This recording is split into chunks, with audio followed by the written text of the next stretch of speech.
आज माझ्या नवऱ्याला झणझणीत असं काहीतरी खायचं होतं.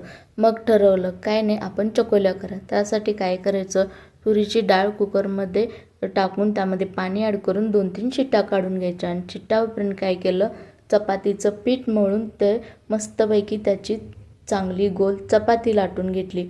आणि चपाती लाटून घेतल्यानंतर काय केलं, असं चपातीला उभं आणि आडवं असं कट करून घेतलं. आणि ते कट करून घेतल्यानंतर काय करायचं, परत त्याला मस्तपैकी असे त्याचे बारीक बारीक आयताकर तुकडे करून घ्यायचे. आणि तुकडे केल्यानंतर काय करायचं, परत ते सर्व तुकडे आपल्याला शिजलेल्या डाळीमध्ये टाकून घ्यायचं आणि त्याला 2-3 उकळी काढून घ्यायचं. तसं का करायचं, कारण ते चकोल्या खाताना आपल्याला ते चपाती दाताखाली आल्यावर चिटकून बसू नये याच्यासाठी.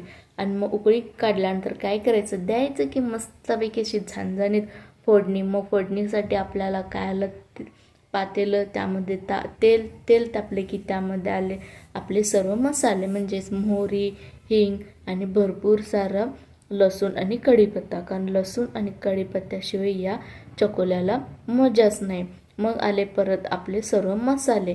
मग ते म्हणजे काय, लाल तिखट, हळद पूड, धनपूड, जिरपूड व थोडंसं गरम मसाला. आणि मग त्यामध्ये ॲड करायचे थोडीशी कोथिंबीर. आणि घ्यायचं की मग असं चांगलं मिक्स करून त्याला असं चांगलं तेल सुटूपर्यंत मिक्स करून सर्व मसाले मिक्स करून घ्यायचे. आणि मग ॲड करायचं त्यामध्ये चपातीचे तुकडे आणि शिजलेली डाळ. आणि मग बघा कशी दिसते लाल भडक झणझणीत अशी चकोल्याची रेसिपी माझी. दिसते की नाही भारी. मग जर माझी व्हिडिओ आवडत असतील तर लाईक आणि शेअर, सबस्क्राईब आणि कमेंट करायला विसरू नका. मग त्यानंतर आले आपले चवीनुसार मीठ. आणि मीठ ॲड केल्यानंतर काय करायचं, त्यामध्ये टाकायची थोडीशी कोथिंबीर. बघा कशी दिसते मस्तपैकी. झाली की नाही भारी रेसिपी. मग चला की आता घेऊ आपण एका बाउलमध्ये ते काढून. मग बाउलमध्ये काढून घेतल्यानंतर काय करायचं, त्यामध्ये ॲड करायचं थोडंसं तूप.